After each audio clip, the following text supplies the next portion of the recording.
राधा वल्लभ श्री हरिवंश।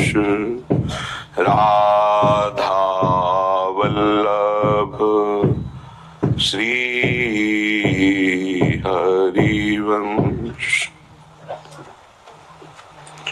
वृंदावनेश्वरी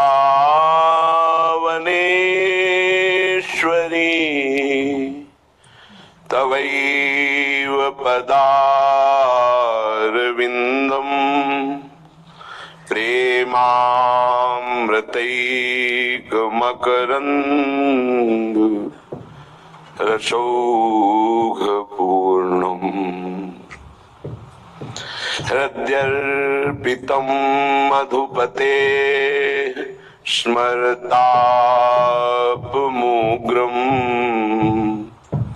निर्वापयत् परमो शीतलमाश्रयामि। परम शीतलमाश्रयामि।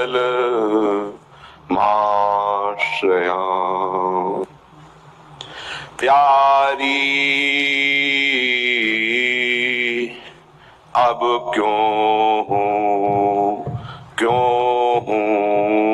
आई है। प्यारी अब क्यों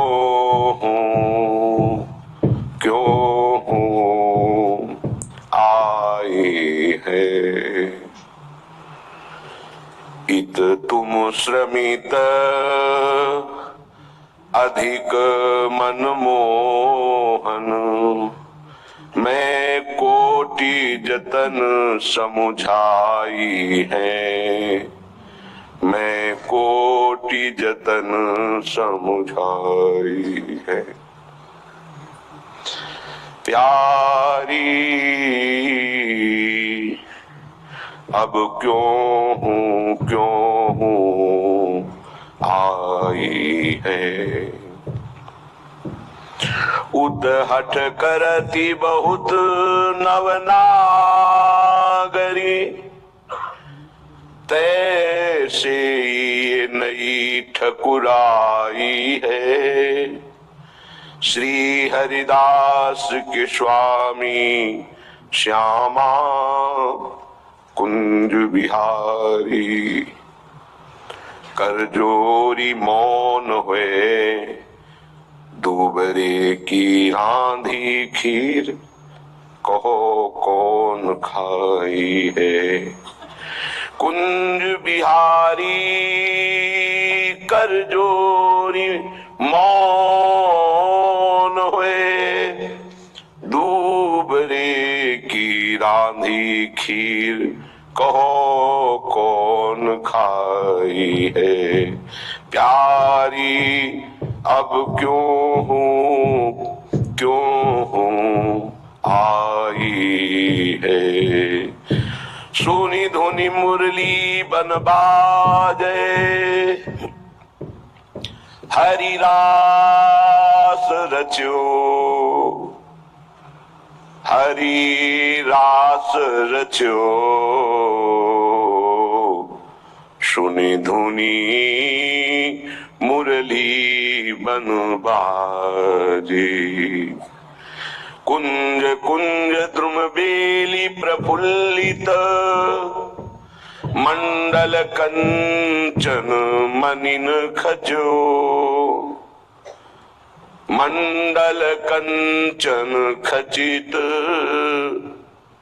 श्री प्यारे जो जिस महारस में निमग्न है, सखियां उस रस का पान कर रही हैं। उसी रस में अपने चित्त को लगाने की जो सामर्थ्य नहीं है, बड़े बड़े ऋषि मुनियों की जहां सामर्थ्य नहीं है, अपने लोगों को उस परम पावन रास भूमि में बैठने का, रास रस की रसास्वादन वृत्ति प्रकट होने का अवसर मिला है। ये बहुत दुर्लभ रस है। जान गए कि मैं ब्रह्म हूं तो क्या, वो तो पहले भी थे, अब भी है, आगे भी है। चर्चा उसकी भी होती है, लेकिन जानने मात्र से काम नहीं बना, उसका रसास्वादन ये कठिन विषय है। जानने वाले तो हो सकता है कि लाखों मिल जाए, पर उसका रसास्वादन, रति, आत्मक्रीड़ा, आत्मवान, ऐसे ही बहुत से भगवत अवतारों की चर्चाएं, भगवत लीलाओं की चर्चाएं, पर महाप्रेम रस में डूबे हुए श्री राधा बिहारी जी का पावन लीला विलास, उसमें चित्त का लगना बहुत कठिन बात है। साधारण भक्ति चलना या वैधि सिद्धांत से चलना, करोड़ों में, लाखों में कोई ऐसे एक, लेकिन जहां बड़े बड़े देवता, ऋषि, भक्त, भगवान की सुहृद, सखा, निजजन, इनका भी प्रवेश नहीं है, उस महारस में अपने को आकर्षित किया गया। ये केवल गायन करने से और महान रसाचार्य जो रस को प्रकट करने के लिए रसिक महापुरुष जन हमें अपनी शरण में लिए, उसी से प्राप्त होता है। ये रस अपना अधिकार कर लेता है साधक के हृदय में।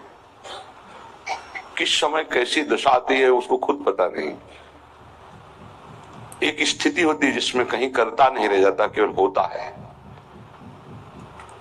स्वयं में दैन्य भाव की बाढ़ आ जाती है,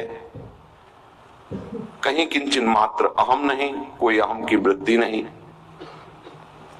लीला विलास प्रभु का स्वयं प्रकाशित हो जाता है, उसमें कहीं किंचन मात्र स्वबल नहीं, साधना का बल नहीं, तप का बल नहीं, किसी भी प्रकार का जब तक बल रहता है तब तक इन लीलाओं का गायन करने का भी सौभाग्य नहीं मिलता।